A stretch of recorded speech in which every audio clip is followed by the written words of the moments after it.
Magandang araw mga kaibigan. Bigyan natin ng reaction, opinion itong post ng Masang Pilipino. Sabi dito, hindi ka matatakot na lapitan siya. Pahayag ito ni Franz Castro, papuri kay Martin Romualdez. Ipinahayag ni Franz Castro ang kanyang paghanga kay Martin Romualdez dahil sa pagiging bukas at magaan nitong kausap. Kahit noong hindi pa ito speaker at nagsisilbi pa lamang bilang majority floor leader ng Kamara. Ayon kay Castro, wala siyang alinlangan na lumapit kay Romualdez kapag nangangailangan ng tulong. Bagay na aniya, hindi pangkaraniwan sa mga mambabatas na nasa mataas na posisyon. Sabi niya, very approachable si Martin. Hindi ka matatakot na lapitan siya for help. Wow, galing. Dagdag pa niya, ang ganitong uri ng pamumuno na bukas at handang makinig ay isang mabuting halimbawa na nararapat kilalanin at pahalagahan. Wow! Salamat naman. Galing talaga ng alliance nila. First time in history na ang mga makakaliwa, o lefties, ay nakipag-alyansa, nakipagtulungan sila sa Kongreso, sa Speaker of the House. Sa matatandaanan ko, yung mga naunang speaker, wala talaga yan. Talagang kontra palagi. Panahon lang ni Speaker Romualdez na nagkamabutihan itong Makabayan Bloc at ang Speaker of the House. Bakit? Sige, sabihin natin matulungin si Martin Romualdez. Mapagbigay, galanti sa pundo eh. Ang tanong, pera ba niya yun? Hindi naman niya pera yung binabudget nila. Pera ng taong bayan yan. Kaya ang tanong natin kay Franz Castro, anong masasabi niya? Yung kwento ni Congressman Toby Chanco na mismo Pangulo, pinsan ni Romualdez, nagalit na. Na sinabihan si Romualdez, sinabihan ng Pangulo na ano bang gusto nyo, Martin, Saldico? Ilan bang eroplano ang gusto nyong bilhin? Ilan bang mansion sa Forbes House gusto nyo magkaroon?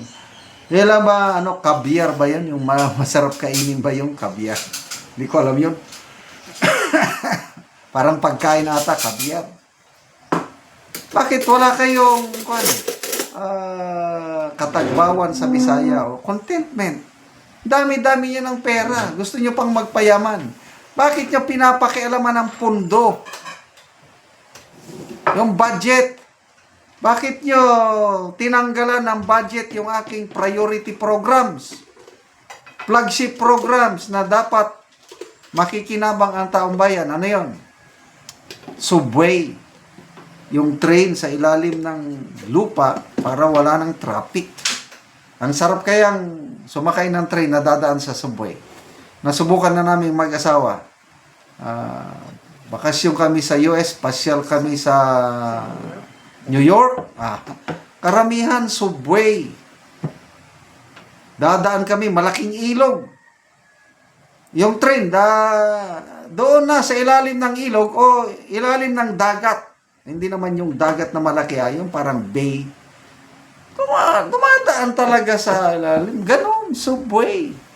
Importante yun. Bakit pinapakialaman ni na Martin Romualdez? Tinanggalan nila ng pundo. Kaya nagalit ang Pangulo. Sabihin, ibalik nyo. Promise ni Romualdez, yes, Mr. President. Ibabalik namin sa BICAM. That was November of 2024, pinag-uusapan 2025 national budget, ibabalik. Anong nangyari? Hindi ibinalik. Anong klaseng Speaker of the House, si Martin, anong klase siyang pinsan? Na yung gusto ng pinsan niyang Pangulo is mauna sanang mapunduhan ang mga priority projects para sa mamamayan. Hindi! Ang inuna, flood control projects. O yan, mabait. Mabait sa inyo. Kaya hanga kayo. Tanong, mabait ba siya sa taong bayan? Mabait ba siya sa mga nabibiktima ng baha? Yan ang tanong. Hindi ka naman honorable dahil ex-congressman o woman ka naman. So, depende ngayon sa taong bayan. Sa mga surveys, tignan nyo yung mga surveys niya, napakababa ang approval and trust rating niya nung siya pa ang Speaker of the House. Sa 4 na top government officials, President, Vice President, Senate President, Speaker, siya ang pinakamababa. Nakakahiya. Sa survey pagka-presidente, kulilat siya. Ay, may mas kulilat pala si John Vic Rimulya.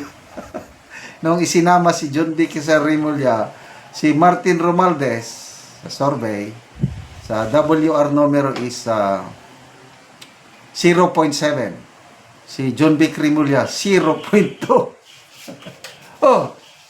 Sinusuka siya ng taong bayan. Tapos yung ganyang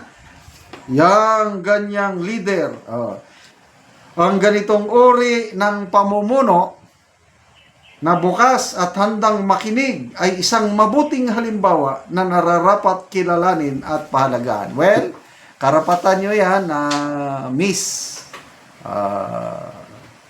Franz Castro, kailang taong bayan naman, iba rin ang paningin, pananaw. Tingnan natin people who reacted. Tingnan natin. 4,000 people ang nag-react. 3,700 tumatawa. 94 ang galit. 136 lang ang nag-like. Ganyan po ang response ng taong bayan. Halos 2% lang ang naniniwala sa inyo, ex-congresswoman Franz Castro. So, good luck sa inyong paghanga kay Martin Romualdez. Ituloy nyo lang yan. Karapatan nyo. Ba't kaming taong bayan, ang taong bayan, tinatawanan, isinusuka si Martin Romualdez. Salamat mga kaibigan sa inyong pagsubaybay sa ating channel. Nakakatulong kayo ng malaki sa tribong Talanding ng Bukidnon dahil ang sweldo natin sa channel na ito is pantulong sa tribo. Namimigay tayo ng libreng yero at pako para makapagpatayo sila ng mas maayos na tirahan.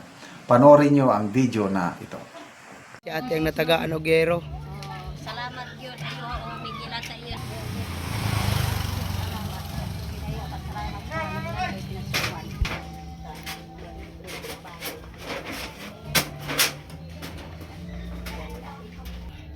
O karon mo na niyang atop sa natagaan na mo og yero sa iyang sin. Sugi pang sumpay lang. Sumpay-sumpay. Hanod tayo. Ay gatuluan naman. Oo. So, nagit karaan nagit kayo nga yero.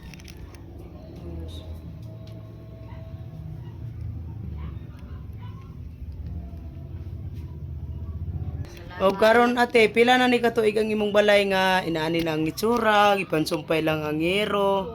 30 anyos. 30 na ni katuig. Oo, so nga naman ate sa kadagwayon na sa inyong atop nga buslot na gid kaayo wala mo nakapalit og sin. Wa man gyud. Igo-igo rang kita ni sa akong bana. Igo-igo ra gyud sa pangonsumo. Mga utang. So kuan gid kaayo. So pila na dahi ti imong edad? 52. 52 ka na. So naapa kay bana. Na si Edison Pantaw kan. Oo, ang Iya man ngalan. pila ka bukang imong anak te? 7 pero nawala isa. So naa ka estudyante pa karon. Wala na. Wala na ka estudyante. So tanan na nakapamilya imong anak. Oo. Ang kamangura na kaminyo na. So kamura karon din ni sa inyong balay. Wa mi kabuok 5. Pero to sa Cotabato nagadto dito akong bata sa Cotabato. Oo. So karon te makapuli na gyud mo atop. Makapuli na gyud. Salamat gyud ako kay nga ako pasalamat nga tagaan ko pinaskuhan. Kay akong pasalamat karon nga Pasko kay gitagaan ko og sin nga makaatop na gyud ko. Di na gyud magtulo. Mm. Ta Ginoo og nagahatag pud ani nga vlogger si General. Salamat kayo.